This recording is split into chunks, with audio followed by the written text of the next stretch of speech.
सिर से लेकर के एड़ी पर्यंत गंदगी ही गंदगी लगातार निकल रही है।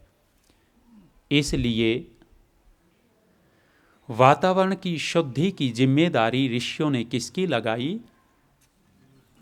मनुष्य की लगाई है।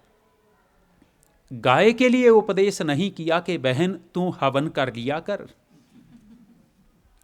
अन्य प्राणियों को नहीं कहा कि यज्ञ हवन करो, सफाई करो, लेकिन मनुष्य के लिए कहा है कि तुम नित्य प्रति हवन करो, इस वातावरण को शुद्ध करो, मार्जन करो। क्यों? क्योंकि मनुष्य के शरीर से सबसे अधिक गंदगी निकलती है। अविद्या का दूसरा लक्षण है अपवित्र को पवित्र मान करके चलना। और यदि हम इस तथ्य को गहराई से समझते हैं, जानने लग जाते हैं, तो शरीरों के प्रति आकर्षण कम होता चला जाता है। और जितना जितना शरीर के प्रति आकर्षण कम होता है, उतना उतना व्यक्ति अपने आध्यात्म की उन्नति कर सकता है, उसकी अध्यात्म में प्रगति होती चली जाएगी। और जब तक शरीर के प्रति आकर्षण बना रहेगा, तब तक अध्यात्म में विशेष प्रगति नहीं कर सकते।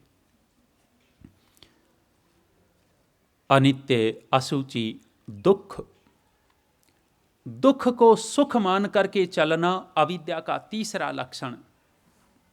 अब हम स्वयं विचार करके देखें, क्या हम दुख वाली घटनाओं को, दुख वाली परिस्थितियों को, दुख देने वाली वस्तुओं को सुख देने वाला मान करके नहीं चल रहे? जब निरीक्षण परीक्षण करके देखा तो यही हम उसी अवस्था में मिले कि हम दुख देने वाली चीज़ों को सुख देने वाला मान करके चल रहे हैं। ये बीड़ी पीने वाले बीड़ी पीते हैं तो दुख मान करके या सुख मान करके? नशा करने वाले, शराब पीने वाले उस वस्तु को सुख देने वाला मान करके पी रहे हैं। यदि उनको पता हो कि दुख देने वाली चीज है तो न लेंगे। यही तो अविद्या है। इस लॉकडाउन में जिस स्थान पर मैं रहता हूं, 10 रुपए के गुटखे की पुड़िया 200 रुपए में बिकी, 200 रुपए में खरीदी गई। दूध घर में ला करके नहीं रखा, लेकिन गुटखे की पुड़िया जरूर ला करके रखी।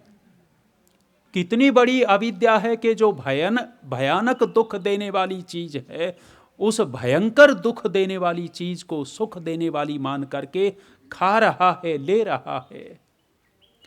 और जब हम कह देवें कि भाई बादाम भी खा लिया करो, बादाम खा लिया करो, तो उस समय रोनी सूरत बना करके कहते हैं कि जी हम तो गरीब हैं, बादाम कहाँ खा सकते हैं। अब इनकी गरीबी का विश्लेषण करके देख लीजिए। गरीबी का विश्लेषण करके देखोगे तो गुटखे की कीमत निकाल करके देखी बुद्धिमान लोगों ने। 1 किलो गुटखा की कीमत देखी 5,680 रुपए किलो। लगभग 5,500 रुपए किलो गुटखा आता है। और बादाम कितने रुपए किलो? 700 रुपए किलो बादाम और गुटखा 5,500 रुपए किलो। और कहते हैं कि जी हम तो गरीब हैं, बादाम नहीं खा सकते। दुख देने वाली चीज को सुख देने वाला मानना, ये अविद्या का तीसरा लक्षण है। जब घर परिवार में क्रोध करते हैं, गुस्सा करते हैं, तो गुस्सा करते हुए उसको दुख देने वाला मान करके करते हैं या सुख देने वाला मान करके? क्या लगता है? सुख मानकर। तुम ही ठीक हो, ये तो चुपचाप बैठे रहते हैं। सुख मान करके हम गुस्सा कर रहे हैं। क्या गुस्सा सुख देने वाला है? दुख देने वाली विचारधारा को हम सुख देने वाला मान करके करते हैं। यदि व्यक्ति को पता लग जाए, महसूस होने लग जाए कि ये गुस्सा दुख देने वाला है, तो व्यक्ति क्रोध करना छोड़ देगा, अन्यथा क्रोध करेगा ही करेगा, क्योंकि उस क्रोध में हम अंदर अंदर सुख की अनुभूति कर रहे होते हैं। ये बहुत गहराई का विषय है, आत्मविश्लेषण का विषय है। जब व्यक्ति अंदर देखेगा तो पता लगेगा कि हम गुस्सा करते हुए भी सुख ले रहे हैं। एक बात पत्नी ने कही तो पति ने दो सुनाई। दो इसलिए सुनाई कि क्योंकि सुख लेना था दो सुना करके। यदि उसको सुख नहीं मिल रहा होता तो दो कहता ही नहीं। ये सिद्धांत है, जीवात्मा उसी काम को करता है जिस काम में इसको सुख मिलता है, और जिस काम में इसको सुख नहीं मिलता इसको चाहे जबरदस्ती पकड़ करके लेके जाओ वो करेगा ही नहीं। ये सिद्धांत है।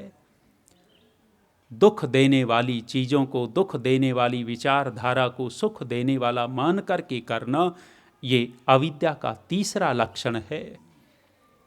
और जब व्यक्ति क्रोध करता है, गुस्सा करता है, तो बाद में परिणाम में हानि किसकी होती है? दूसरे की हानि होती है या स्वयं की हानि होती है? आदमी खुद की हानि ज्यादा करता है, दूसरे की हानि करे न करे। क्रोध कर तो बैठता है लेकिन परिणाम में अपनी हानि बहुत कुछ कर चुका होता है। मुझे याद आया, एक आदमी ने घड़ी खरीदी थी HMT 750 रुपये की। उस समय घड़ी वाले आदमी बड़े कम होते थे, पूरे गांव में एक ही घड़ी वाला, टाइम पूछते तो उसी के पास। अब एक अकेला टाइम बताने वाला है तो कुछ न कुछ तो गर्व आ ही जाता है, तू बहुत बड़ा। 750 रुपये की घड़ी खरीद रखी है, टाइम बताता है, लेकिन 1-2 साल के बाद घड़ी कभी आगे कभी पीछे।